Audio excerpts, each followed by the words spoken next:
Hello दोस्तों। तो आज हम एक रूम हीटर लेके आए हैं जिसकी हम अनबॉक्सिंग करेंगे और उसके अंदर देखेंगे कि हमें कोई भी लोकल या ब्रांडेड या नॉन ब्रांडेड जब हम रूम हीटर लेते हैं उनमें क्या क्या फीचर्स हमें देखने चाहिए, क्या क्या उसके अंदर होना चाहिए। तो सबसे पहले मैं इसे अनबॉक्सिंग करता हूँ। तो मैं एक रीसेलर हूँ, तो मैं ऐसी चीज़ें खरीदता ही रहता हूँ। तो मैं आपको ये बता सकता हूँ कि अगर आप कोई चीज़ कभी खरीदे तो आपको उसमें क्या देखना चाहिए। तो यहाँ पे इन्होंने कुछ स्पेसिफिकेशन दे रखी है, जैसे क्या है कंटेंट दे रखा है, हीट कन्वर्टर, वोल्टेज रेटिंग दे रखी है 230 वोल्ट सिंगल फेस। आप यहाँ पे थोड़ा देखिए, जो वैल्यू दे रखी है 220 volt single phase AC only, DC पे काम नहीं करता। फ्रीक्वेंसी 58 वाटेज दे रखा है। वाटेज का कुछ इन्होंने क्लियरफाई नहीं किया कि 1000 वाट के 2000 वाट का। इसके अंदर दो कॉइल होती है, एक 1000 वाट पे काम करती है, दूसरी 2000 वाट पे काम करती है। ठीक है, जो कलर है वो ब्लू कलर है। Date of manufacturing see on the product के ऊपर देखें। MRP 1699 रुपये।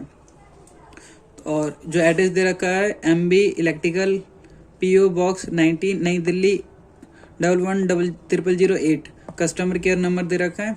ठीक है, तो अब इसके ऊपर फिर सेम स्पेसिफिकेशन आपको इस कॉर्नर पे भी मिल जा रहा है, मतलब इस बॉक्स के दोनों कॉर्नर पे आपको कुछ स्पेसिफिकेशन मिल जा रहा है जो आप देख सकते हो, सेम स्पेसिफिकेशन है और ऊपर से टेपिंग कर रखी है। तो मैं इसे खोलता हूँ।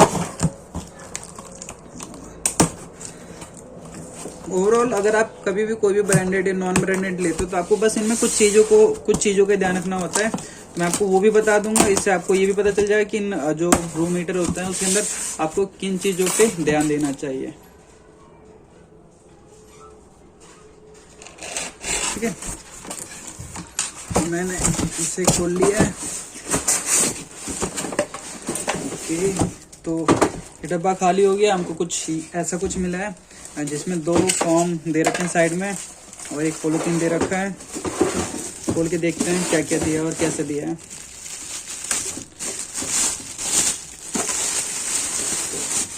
बॉडी कलर तो अच्छा लग रहा है, ठीक है, कोई दिक्कत नहीं है। और ये गारंटी कार्ड दे रखा है जिसके अंदर उसने अपने बारे में बता रखा है, जो भी हो, हमें तो कोई ज़रूरत नहीं गारंटी कार्ड की। और देखिए सबसे पहले कभी भी आप कोई भी हीटिंग एलिमेंट लीजिए तो आप उसमें ये चीज़ देखिएगा, ये जो वैल्यू दे रखी है ना, ये पावर में दे रखी है। एक लाइट में आता है, एक पावर में आता है। अपने पास दो तरीके के सर्किट होते हैं, एक लाइट सर्किट होता है, एक पावर सर्किट होता है। तो ये पावर सर्किट का ये छोटे बोर्ड में नहीं लगेगा, तो ये बड़े बोर्ड में, इस तरीके के बोर्ड में ही लगेगा। तो इसके क्या फ़ायदा होते हैं कि ये जब इसके अंदर से करंट पास होता है तो ये गर्म हो के मेल्ट होने के चांसेस होते हैं। तो जो छोटे होते हैं 6 एम्पीयर वाले, वो जल्दी ख़राब हो जाते हैं कंपेयर टू दिस। तो कभी भी आप कोई भी लोडिंग एलिमेंट लीजिए, जैसे कि जो आपका 1000 वाट या 2000 वाट का आता है, तो आपको सबसे पहले उसके वायर के ऊपर फोकस करना है, क्योंकि इसका पूरा लाइफ है वो इसके वायर के ऊपर, इसके इंसुलेशन के ऊपर डिपेंड करता है। तो छोटी छोटी चीज़ों को ध्यान रखना होता है। देखिए बॉडी तो नॉर्मली जितने भी कंपनी है उनकी बॉडी आयरन सेम होता है, ऐसा कुछ वो नहीं होता। बस ये है कि जो ब्रांडेड प्रोडक्ट होते हैं उनके अंदर क्या होता है, कुछ फीचर्स एक्स्ट्रा होते हैं, उनकी स्विचिंग अच्छी मिलेगी आपको, जो भी हो। और मैं आपको बताता हूँ कि सबसे पहले आपको क्या करना है, केबल को देखना है कि आपकी केबल कैसी है। तो ये केबल ऑलरेडी 16 एम्पीयर में दे रखी है, तो इसमें कोई दिक्कत नहीं है। न्यूट्रल, लाइन और अर्थ तीनों दे रखी है। और ये जो इसके टर्मिनल है, ये मे भी शायद स्टील मिक्स है, कॉपर की तो नहीं लग रही, क्योंकि कॉपर का होता है तो गोल्डन, जो कलर होता है इसका गोल्डन होता है। हमें कोई फर्क नहीं पड़ता, क्योंकि ऐसा कुछ नहीं है कि अगर कॉपर होता तो ज़्यादा बेस्ट होता।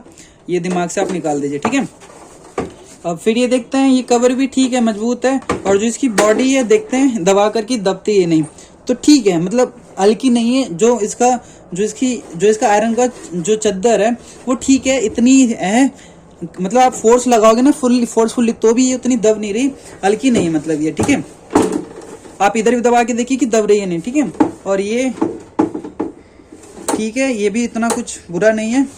और इसके अंदर देखते हैं, इसके अंदर दो कॉइल है, एक 1000 वाट पे काम करते हैं, दूसरी 2000 वाट पे काम करते हैं। सबसे पहले आपका फैन ऑन होगा, उसके बाद एक कॉइल ऑन होगी, उसके बाद दूसरी कॉइल ऑन होगी। देखिए अगर आपको लोकल लेते हो, लोकल मतलब जैसे कि विदाउट ब्रांडेड, जो ब्रांडेड ना हो, तो आपको हमेशा सिंगल कॉइल पे ही चलाना है, क्योंकि जब 2000 वाट का लोड दोगे ना, तो जो आपकी वायर है ना, इतनी कैपेबल नहीं होगी कि वो 2000 वाट का लोड ले ले। एक्चुअल में 2000 वाट के लिए approximate wire, minimum wire 2.5 mm की रिक्वायरमेंट होती है। तो इसके अंदर जो गेज होता है वो अप्रोक्सीमेट 1 mm 1.5 mm अप्रोक्सीमेट, इससे ऊपर का नहीं होगा। तो आप इसे कभी भी जो नॉन ब्रांडेड प्रोडक्ट होंगे उसे डबल कॉइल पे मत चलाइएगा, उससे आपकी जो मशीन की लाइफ सिस्टम है वो कम हो जाएगी। ओके, एंड अब मैं इसका करंट भी चेक करके बताऊंगा आपको कि एक्चुअल में कितने वाटेज का ये। देखो हमें पता है कि जो पावर होता है वो कैसे निकालता है, वोल्टेज रेटिंग पता है हमारे पास, वोल्टेज जो इनपुट वोल्टेज होगा 240 230 अप्रोक्सीमेट यही होगा। तो मैं आपको वोल्टेज भी चेक करवाऊंगा और करंट भी चेक करवाऊंगा कितना मतलब करंट लेता है।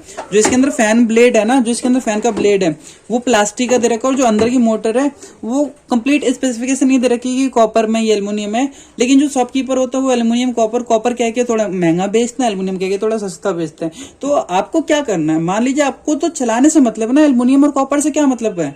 तो अगर कभी आप प्रोडक्ट लेने जाइए तो आप अगर वो क्या भैया एल्युमिनियम के कॉपर के, तो आप उनसे पूछिए क्या मतलब आपको क्या करना है एल्युमिनियम कॉपर का जान के। तो मैं आपको बता देता हूँ जिसमें केबल दी गई है कितनी दी गई है। जो इसमें केबल दी गई है अप्रोक्सीमेटली 2 मीटर समथिंग केबल है, और अपने पास एक पावर पॉइंट है। हम चला के देखते हैं कि इसका जो रिस्पॉन्स है कैसा है। और मैं आपको फील तो नहीं करा सकता, लेकिन मैं आपको बता सकता हूँ कि कैसा चल रहा है, क्या आउटपुट है। मैंने इसे इलेक्ट्रिसिटी बोर्ड में लगा दिया है और मैंने इसे ऑन कर दिया। अब यहाँ देखिए ये चल गया और ये हवा देने लग गया। इसका जो फैन है मैं जूम करके दिखाऊं तो आप देख सकते हो कि जो फैन है वो चल रहा है, ठीक है। और जो एयर है, एयर का फ्लो भी ठीक है, मतलब नॉर्मली रूम हीटर के लिए बिल्कुल परफेक्ट है। इससे ज़्यादा तो मुझे लगता नहीं कि दे भी सकता है। तो एयर का फ्लो ठीक है। अब मैं सिंगल कॉइल पे चलाता हूँ, ठीक है। मैंने सिंगल कॉइल पे चलाया, बॉडी को मैंने टच करके देखा, बॉडी बिल्कुल मतलब करंट नहीं आ रहा है। लेकिन ये आयरन की बॉडी है तो आप इसे टच ना कीजिए तो ज़्यादा अच्छा है, ठीक है। हीटिंग भी अच्छी है, ये सिंगल कॉइल पे चल रहा है। अब मैं आपको इसका करंट चेक करके बताऊंगा। देखिए अपने पास करंट चेक करने के लिए मीटर है जिसका नाम क्लैंप मीटर होता है। हम इसे मल्टीमीटर भी कहते हैं, क्लैंप मीटर भी कहते हैं, और कई सारे नाम है, ठीक है। तो मुझे ना इनमें से एक वायर पे लगाना है। तो इस वायर को तो मैं मतलब मुझे यहाँ पे 3 वायर होंगे तो मुझे बस ओनली रेड या ब्लैक में लगाना है। तो मैं इस पूरे वायर में कहीं नहीं लगा सकता। तो मेरे पास मैं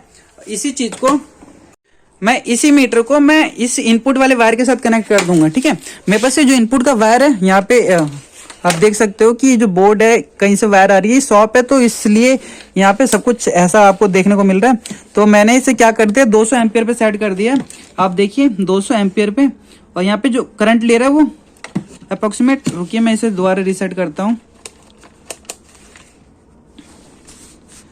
तो 200 एम्पियर पे सेट कर दिया मैंने इसे 200 एम्पियर पे सेट कर दिया। देखिए करंट चेक कीजिए आप। अब मुझे क्या करना है, मुझे फैन को ऑन करना है। तो सबसे पहले मैं फैन को ऑन करता हूँ। मैंने यहाँ से स्विच ऑन कर रखा है। अब मैं यहाँ के फैन को पहले एक ऑन करता हूँ, ठीक है। मेरा फैन चालू हो गया। यहाँ पे जो करंट है वो क्या है, 0.2 एम्पियर ले रहा है। वैन ओनली जब फैन चल रहा है तो हमारा 0.1 एम्पियर ले रहा है, ठीक है। अब जब मैं एक कॉइल ऑन करता हूँ, मैंने एक कॉइल ऑन किया और जो यहाँ पे जो करंट ले रहा है वो 3.4 ले रहा है, ठीक है, 3.4, ठीक है। अब मैं दूसरी कॉइल ऑन करता हूँ, मैंने दूसरी कॉइल ऑन कर दी, जो करंट है वो 7 ले रहा है, ठीक है। अब मैं इसे बंद कर देता हूँ। तो अप्रोक्सीमेटली 7 एम्पियर ले रहा है और 230 वोल्टेज। अगर मैं वोल्टेज चेक करूँ तो मेरे पास 240 वोल्टेज या 250 वोल्टेज ही आ रहा होगा। अगर मैं इनको कैलकुलेट मल्टीप्लाई करके देखूँ 250 को कितना था, 7 एम्पियर था। तो अप्रोक्सीमेट ये 1600-1700 वाट का पड़ेगा, क्योंकि जो हमारे पास इनपुट वोल्टेज है वो 240 230 250 की अप्रोक्सीमेट होती है। अगर मैं आपको वोल्टेज चेक कराऊँ तो वोल्टेज जो मेरे पास होगा वो अपने पास 250 अप्रोक्सीमेट मान के चलिए। ये इनपुट वोल्टेज आप चेक कर सकते हो, 230 240 250 होता है, और करंट ये 7 एम्पियर ले रहा है। तो दोनों को मल्टीप्लाई करने पर 1700 समथिंग आ जाएगा।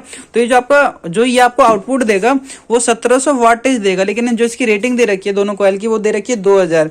तो देखिए जो रेटेड वैल्यू होती है आउटपुट हमेशा उससे कम मिलती है। तो ये एक इसका एक्चुअल वो है, रेटिंग है।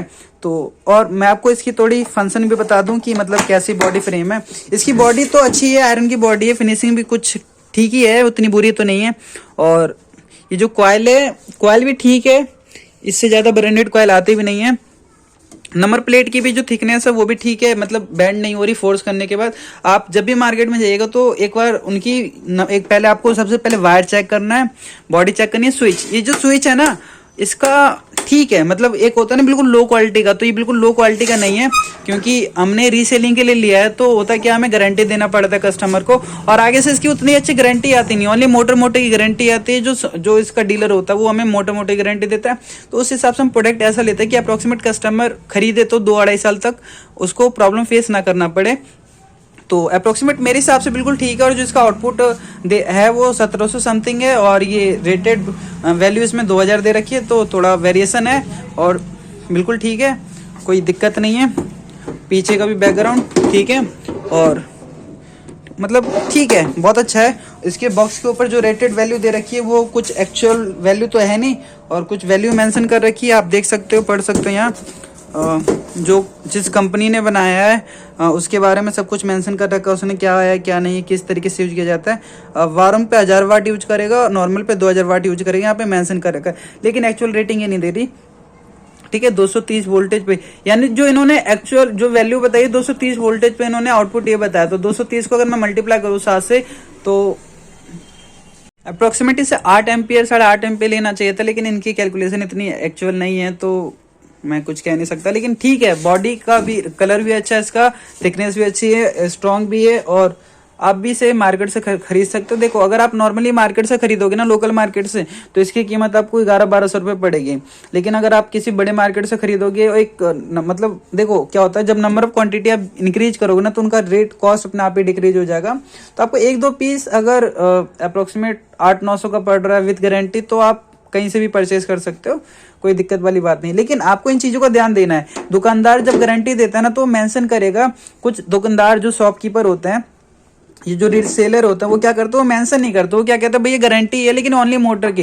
तो ये जो केबल है ना, केबल बहुत जल्दी खराब हो जाता है। एक्चुअल में मैं आपको बताता हूँ, जो केबल होता है ना, इनकी क्वालिटी इतनी अच्छी नहीं होती, इतने ब्रांडेड केबल नहीं होते। इनके ऊपर YCC लिखा पड़ा है, मैंने पहली बार YCC का नाम सुना है, मुझे भी नहीं पता कौन सी कंपनी YCC है।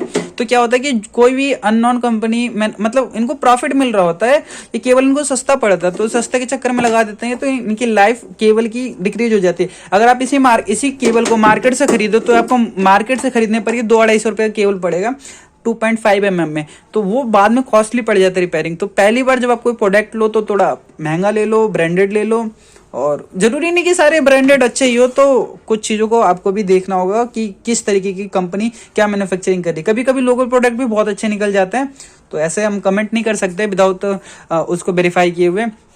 तो जैसे कि अब अगर फिर भी आपको कोई डाउट आता है कि किस तरीके के रूम हीटर अच्छे होते हैं, तो आप मुझे कमेंट कर सकते हो, मैं आपको उसको लिए भी सजेस्ट कर दूंगा, आपको दिखा दूंगा कि जो अभी के लिए करंट में जो चल रहा है वो ऑयल हीटर बहुत अच्छा चल रहा है। मैं उसके ऊपर भी एक वीडियो बना दूंगा कि उसके अंदर क्या होता है, कैसे वर्क करता है। इसके अंदर ज़्यादा कुछ होता नहीं है, एक थर्मोस्टेट लगा होता है, नीचे 2 कॉइल होती हैं, और ये स्विच होता है, और एक फैन होता है, सिंपल। आपको मैं कभी खोल के दिखाऊंगा जब मैं इसे रिपेयरिंग करूंगा कि इसके अंदर क्या क्या होता है और कैसे कैसे काम करता है, सीक्वेंस बाय सीक्वेंस। इसके अंदर कोई फीडबैक सर्किट नहीं होता, और बस एक थर्मोस्टेट होता है। ठीक है, तो बने रहिए मेरे साथ ऐसे ही।